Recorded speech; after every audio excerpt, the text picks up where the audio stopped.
எப்பொழுதும் ஒரே மாதிரி இட்லி, தோசை, பொங்கல், பூரி அந்த மாதிரி செய்யாமல் பெங்களூர் டிஃபன் கடை ஸ்பெஷல் இந்த சேவையும் தேங்காய் சட்னியும் செஞ்சு பாருங்களேன். அட்டகாசமாக இருக்கும். செய்கிறதுக்கும் ஒரு 15 நிமிஷத்தில் செஞ்சு முடிச்சிடலாம். இது கொஞ்சம் கூட பிசுப்பே இல்லாமல் உதிரியாக இந்த மாதிரி செய்கிறதுக்கு என்னென்ன டிப்ஸ் ஃபாலோ பண்ணுங்கிறத டீட்டெயில்டாக அந்த வீடியோவில் கொடுத்துருக்குறேன். வீடியோவை ஸ்கிப் பண்ணாமல் பார்த்து தெரிஞ்சுக்கோங்க. Hello friends, welcome to Gomathi's kitchen. இப்போ இந்த சேவை செய்கிறதுக்கு முன்னாடி சேமியாவை நம்ம வேக வைக்கணும். அதுக்காக 1 லிட்டர் தண்ணியில் ஒரு 3/4 டீஸ்பூன் போல் உப்பு சேர்த்துக்கோங்க. அது ஒன்றோட ஒன்று ஒட்டாமல் இருக்கணுங்கிறதுக்காக 1 டீஸ்பூன் எண்ணெயும் சேர்த்து இந்த தண்ணியை நல்லா தளன்னு கொதிக்க விடுங்க. இப்போ இன்றைக்கி செய்ய போகிற சேவைக்குன்னு பார்த்தீங்கன்னா எந்த பிராண்டில் வேணால் வாங்கிக்கலாங்க. சேவை இந்த மாதிரி அரிசி சேவையாக வாங்கிக்கோங்க. வறுத்தது வாங்கிக்கோங்க. வறுக்காதது வாங்கினீங்க அப்படின்னா கொஞ்சமாக எண்ணெய் விட்டு வறுத்து வச்சுக்கோங்க. நான் வறுத்த சேமியாவே வாங்கி வச்சுருக்கிறேன். இந்த தண்ணி நல்லா தளன்னு கொதிக்கணும். இந்த மாதிரி தண்ணி கொதித்ததுக்கு அப்புறமா தான் நம்ம ஏற்கனவே வறுத்து வாங்கி வச்சுருக்கிற சேமியாவை சேர்க்கணும். முக்கியமாக சொல்கிறேன், வறுக்காத சேமியா வாங்கினீங்க அப்படின்னா கொஞ்சமாக சட்டியில் எண்ணெயோ நெய்யோ ஊற்றி வறுத்துட்டு அப்புறமா தான் நீங்கள் வேக வைக்கணும். இல்லாட்டி ஒன்றோட ஒன்று ஒட்டிக்கும். இப்போ அடுப்பு தீயை கொஞ்சம் மீடியம் ஃப்ளேம்லேயே வச்சு கரெக்டாக ஒரு 5-7 நிமிஷம் இந்த சேமியா வெந்துருங்க. நம்ம பாயாச சேமியான்னு மொத்தமாக சில பிராண்டில் கிடைக்கும். அது வாங்கினீங்கன்னா சேவைக்கு போடுறப்ப கிச்சடி மாதிரி ஆகிடும். நம்ம சன்னமாக இருக்கிற சேவையாக வாங்கிக்கோங்க. நல்லா ஒரு மீடியம் ஃப்ளேம்லேயே 5 நிமிஷம் மட்டும் வேக விடுங்க. ரொம்ப நேரம் வேக வச்சிட்டிங்கன்னா குழஞ்சி போன மாதிரி ஆகிடும். இப்போ பார்த்தீங்கன்னாலே தெரியும், நல்லா வெந்து கொதிக்குது. ஒன்று மட்டும் எடுத்து செக் பண்ணி பாருங்கள்.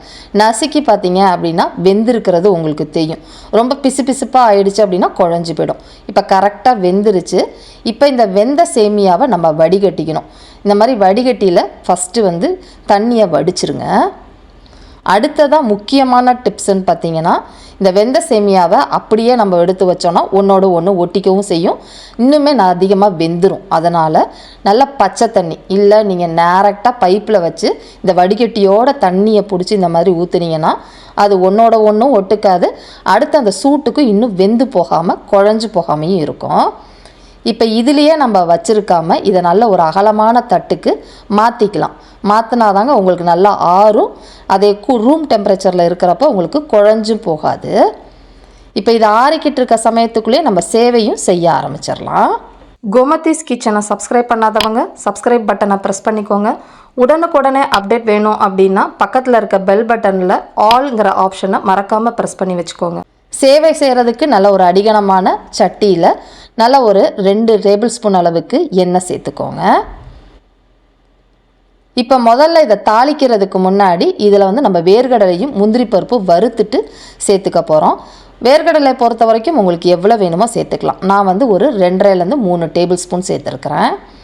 இப்போ வறுக்காத வேர்க்கடலை தான் சேர்த்துருக்குறேன். அதனால் கொஞ்சம் மீடியம் ஃப்ளேம்லேயே வச்சு நல்லா ஒரு பாதி அளவு முதல்ல வறுத்து விடுங்க. இந்த மாதிரி வறுப்பட்டதுக்கு அப்புறமா உங்களுக்கு எவ்வளோ முந்திரி பருப்பு தேவையோ சேர்த்துக்கலாம். இப்போ ரெண்டுமே உங்களுக்கு எவ்வளோ தேவையோ போட்டுட்டு வறுத்து விடுங்க. இப்போ ரெண்டுமே நல்லா செவந்து வந்துருச்சு பார்த்தீங்களா? இந்த அளவுக்கு வறுப்பட்டதுக்கு அப்புறமா எண்ணெயை சுத்தமாக வடிச்சிட்டு ஒரு தட்டுக்கு மாற்றிக்கோங்க. இப்போ இதை நம்ம இப்போயே சேர்க்க போகிறது கிடையாது, கடைசியாக தான் சேர்க்க போகிறோம். இப்போ தனியாக அதை எடுத்து வச்சிடலாம். இப்போ இருக்கிற எண்ணெயே போதும். உங்களுக்கு ஜாஸ்தி வேணும்னா இன்னும் 1 டீஸ்பூன் கூட சேர்த்துக்கோங்க. ஒருங்க விருப்பம்தான். இதில் 1 டீஸ்பூன் அளவுக்கு கடுகு போட்டுக்கலாம். இப்போ கடுகு பொரிஞ்சிக்கிட்டு இருக்க சமயத்துக்குள்ளேயே 1 டீஸ்பூன் அளவுக்கு உருட்டு உளுத்தம் பருப்பையும் சேர்த்துக்கோங்க. இப்போ அதே அளவு 1 டீஸ்பூன் அளவுக்கு கடலைப்பருப்பு சேர்த்துக்கலாம். எனக்கு கொஞ்சம் கடலைப்பருப்பு ஜாஸ்தியாக தான் பிடிக்கும். அப்படிங்கிறதுனால இன்னொரு 1.5 டீஸ்பூன் போல் சேர்த்துக்கிறேன். ஸோ போட்டிருக்கிற கடுகு, உளுந்து, கடலைப்பருப்பு எல்லாமே நல்லா பொரிஞ்சு இந்த மாதிரி பொன்னிறமாக செவந்திருக்கணும். இந்த சமயத்தில் இதில் வெங்காயம், சின்ன சைஸில் பெரிய வெங்காயம் 1 வெங்காயம் எடுத்து நறுக்கி சேர்த்துருக்கிறேன். இப்போ இந்த வெங்காயம் வதங்கிக்கிட்டு இருக்கப்பயே பார்த்தீங்க அப்படின்னா 1 டீஸ்பூன் அளவுக்கு பொடியாக நறுக்கின இஞ்சி, காரத்துக்கு உங்களுக்கு எவ்வளோ பச்சை மிளகாய் வேணுமோ சேர்த்துக்கோங்க. நான் இப்போ பாப்பாவுக்கு தான் டிஃபன் பாக்ஸ் கொடுக்க போகிறேங்கிறதுனால 3 பச்சை மிளகாய் மட்டும் நறுக்கி கொஞ்சம் காரம் கம்மியாக சேர்த்துருக்குறேன். கருவேப்பிலையும் போட்டு வதக்கிக்கலாம். இப்போ போட்டிருக்கிற வெங்காயம் வதங்கிக்கிட்டு இருக்கப்பே இந்த சேவைக்கு தேவையான அளவு உப்பு 1/2 டீஸ்பூன் சேர்த்துக்கிறேன். நான் உப்பு கொஞ்சம் குறைவாக தாங்க சேர்ப்பேன் எப்போயுமே. உங்களுக்கு கரெக்டான உப்பு வேணும் அப்படின்னா இதில் நீங்கள் 3/4 டீஸ்பூன்லேருந்து 1 டீஸ்பூன் வரைக்குமே சேர்த்துக்கலாம். கரெக்டாக இருக்கும். இப்போ அந்த வெங்காயம் ரொம்ப செவந்துடக்கூடாது, வெந்தா போதும். இந்த மாதிரி வெந்ததுக்கு அப்புறமா இதில் ஒரு 1/2 டீஸ்பூன்லேருந்து 3/4 டீஸ்பூன் அளவுக்கு மஞ்சள் பொடி போட்டுக்கோங்க. இப்போ அதையும் சேர்த்து கொஞ்ச நேரம் வதக்கி விடலாம். இப்போ எல்லாமே ஓரளவு வதங்கி வந்ததுக்கு அப்புறமா இதில் வந்து பார்த்திங்கன்னா தேங்காய் சேர்க்கணும். பொதுவாக சேவையை போட்டுட்டு அப்புறமா தான் தேங்காய் சேர்ப்பாங்க. சம்டைம்ஸ் டிஃபன் பாக்ஸ் கொடுத்து விடுறப்ப வீணாக போயிடும்.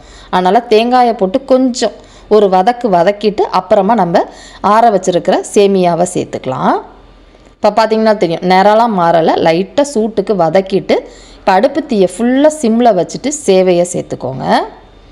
இப்போ இது எல்லாத்தையுமே நல்லா ஒன்று சேர கலந்து விட்டுறலாம். அடுப்பு தீயை மீடியமாகவே வச்சு கலந்து கொடுங்க. சூடுலேயே கலந்து விடுறப்ப தான் கரெக்டாக இருக்கும். இதில் எலும்புச்சம்பளச்சாறு, சின்ன எலும்புச்சம்பளமாக இருந்தால் ஒரு எலும்புச்சம்பளம் தாராளமாக சேர்த்துக்கலாம். கிட்டத்தட்ட 1 டேபிள் ஸ்பூன் அளவுக்கு எலும்புச்சம்பளச்சாறு சேர்த்துருக்குறேன். இப்போ இதில் கடைசியாக பார்த்திங்கன்னா வறுத்து வச்சுருக்கிற முந்திரி பருப்பு, வேர்க்கடலை அதை சேர்த்துட்டு கூடவே வந்து கட்டாயமாக இதுக்கு நெய் சேர்த்துக்கணும். பெங்களூர் ஸ்டைல் அப்படின்னா நெய் சேர்த்தாதாங்க அந்த சுவை எடுக்கும். நான் வந்து ஒரு 2 டீஸ்பூன் அளவுக்கு நெய் சேர்த்துக்கிறேன். உங்களுக்கு தேவையான அளவு சேர்த்துக்கோங்க. பொடியாக நறுக்கினா கொத்தமல்லி இலைகளையும் சேர்த்து நல்லா கலந்து விடுங்க. இந்த மாதிரி 2 கரண்டி வச்சு கலந்தீங்க அப்படின்னா உங்களுக்கு ஈஸியாக இருக்கும். இந்த மாதிரி கலந்து விட்டுக்கோங்க.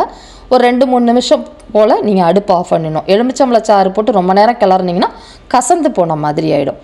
நல்லா உதிரியான சேவை ரெடி ஆகிடுச்சுங்க. கட்டாயமாக ட்ரை பண்ணி பாருங்கள், ரொம்பவே நல்லா டேஸ்ட்டாக இருக்கும். இதுக்கு ஏற்ற மாதிரி ஒரு தேங்காய் சட்னி டக்குன்னு எப்படி நம்ம ரெடி பண்ணலாங்கிறத பார்க்கலாம். இப்போ தேங்காய் சட்னி செய்கிறதுக்கு ஒரு சின்ன மிக்ஸி ஜாரில் சின்ன மூடி தேங்காவாக இருந்தால் 1 மூடி தேங்காய் துருவினதோட அளவு மெஷரிங் கப்பில் 1 கப் அளவுக்கு சேர்த்துருக்குறேன். கூடவே வந்து பார்த்திங்கன்னா ஒரு 2 டேபிள் ஸ்பூன் அளவுக்கு மட்டும் பொட்டுக்கடலை சேர்த்துக்கோங்க. இந்த சட்னிக்கு பொட்டுக்கடலை ஜாஸ்தியாக போட்டிங்கன்னா நல்லா இருக்காது, தேங்காய் தான் ஜாஸ்தியாக இருக்கணும். அடுத்ததாக காரத்துக்கு ஏற்ற மாதிரி பச்சை மிளகாய், நான் 3 பச்சை மிளகாய் சேர்த்துருக்குறேன். இன்ச்சு சைஸு இஞ்சியும் சேர்த்துக்கோங்க. அடுத்ததாக 3/4 டீஸ்பூன் அளவுக்கு உப்பு, கொஞ்சமாக கொத்தமல்லி தழை, அதிகமாக சேர்க்க வேண்டாம், லைட்டாக சேர்த்தா போதும். இப்போ தண்ணி விட்டு கொஞ்சம் கொரப்பாக அரைச்சிக்கோங்க. ரொம்ப வந்து தண்ணியாகவும் அரைக்கக்கூடாது, நைஸாகவும் அரைக்கக்கூடாது. இந்த மாதிரி டெக்ஸ்சரில் அரைச்சிங்கன்னா நம்ம கிச்சடிக்கு சூடாக வச்சு சாப்பிட்றப்ப அட்டகாசமாக இருக்கும். பொதுவாக டிஃபன் கடைகளெல்லாம் பார்த்திங்கன்னா தண்ணியாக அரைச்சி வைப்பாங்க. உங்களுக்கு அந்த மாதிரி வேணும்னாலும் நீங்கள் அரைச்சிக்கலாம். தாளிக்கிறதுக்கு கடுகு, உளுத்தம் பருப்பு, காஞ்ச மிளகாய், கருவேப்பிலை போட்டு தாளித்து சேர்த்துட்டா போதுங்க. சூப்பரான சட்னி, அதே மாதிரி கிச்சடியும் ரெடி ஆகிடுச்சு. ஒரு தடவை டிஃபனுக்கு இல்லை நைட்டு டின்னருக்கோ செஞ்சு பாருங்களேன், சூப்பராக இருக்கும்.